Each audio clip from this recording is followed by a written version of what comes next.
জনগণের কণ্ঠস্বরকে রোধ করতে চাইলে পরে এবং বাকশাল গঠনের প্রতিক্রিয়া যেভাবে ছড়িয়ে পড়ছিল, তাদের ধারণা হয়েছিল যে গণমাধ্যমকে গলা টিপে হত্যা না করতে পারলে চতুর্থ সংশোধনের এই 20 বাক্য থেকে ক্ষমতাসীনরা রক্ষা পাবে না।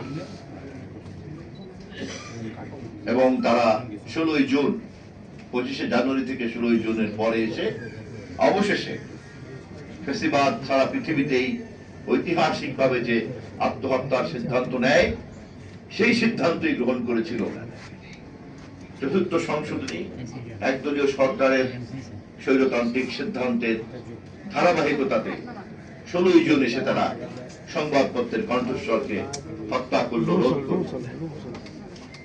তৎকালীন প্রেক্ষাপটে গণমাধ্যমকে রাষ্ট্র এভাবে হত্যা করার যে ক্ষমতা, এটাই ছিল তখনকার সময়কার গণতন্ত্র এবং গণমাধ্যমের চ্যালেঞ্জ।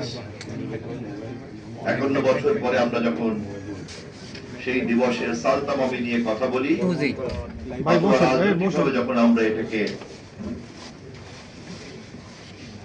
এটাকে যখন স্ক্যানিং করি, তখন কিন্তু আমরা বুঝতে পারি এখনকার সংকট আর তখনকার সংকট কিন্তু এক নয়।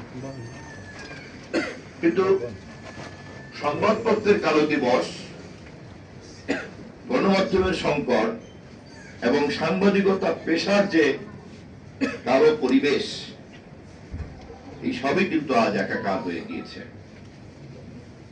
অতএব এখনকার সরকার, এখনকার রাষ্ট্র এবং এখনকার গণমাধ্যম, এখনকার সাংবাদিক জগৎ যখন কালো দিবস থেকে শিক্ষা নিতে চায়, তখন তাকে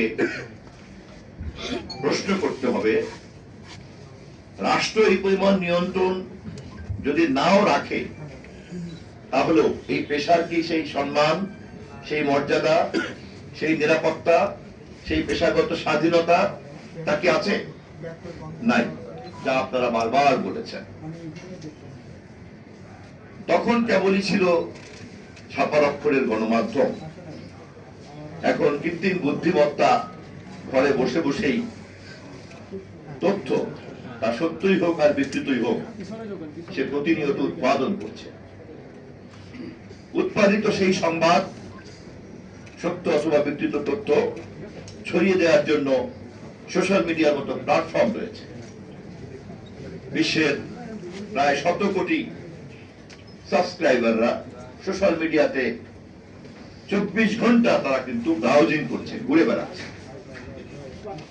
আর্টিফিশিয়াল ইন্টেলিজেন্স, আমাদের সম্মানিত প্রধান অতিথি, বাংলাদেশের শ্রদ্ধাভাজন একজন জাতীয় নেতা জনাব মির্জা ফখরুল ইসলাম আলমগীরকে এই মুহূর্তে একটা বিকৃত চিত্র সহ একটা বিকৃত তথ্য এবং সংবাদকে ছড়িয়ে দেওয়ার ক্ষমতা রাখে। অতএব 50 বছর আগের সমস্যা, যা আমার বন্ধু মারুফ কামাল খান সোহেল বলেছেন, আমরা অবশ্যই আলাপ করব, কিন্তু কেবলমাত্রই সমস্যার আলাপের মধ্যে নিজেদেরকে আটকে রাখতে চলবে না। সমস্যার যে নতুন চেহারা ধারণ করেছে, সেই নতুন চেহারাকেও আমাদের কিন্তু উপলব্ধি করতে হবে, অনুভব করতে হবে এবং তার সমাধানকে উদ্ভাবন করতে হবে। আমি বিশ্বাস করি আপনাদের সাংবাদিকতার এরকম উদ্ভাবনী এবং সৃষ্টিশীল পেশার মানুষরা সম্মিলিতভাবে সমস্যাকেও যেমন আপনারা পোস্টমর্টেম করতে পারবেন, তেমনি সমস্যার সমাধানও আপনারা বের করতে পারবেন। পার্থক্য শুধু এইটুকুই, তখন রাষ্ট্র চোখ লাগিয়ে কথা বলতো, এখন রাষ্ট্র আপনাদের সঙ্গে সমস্যা সমাধানের যে প্রক্রিয়া, তার একজন সহযোগী অংশীদারে পরিণত হতে চায়।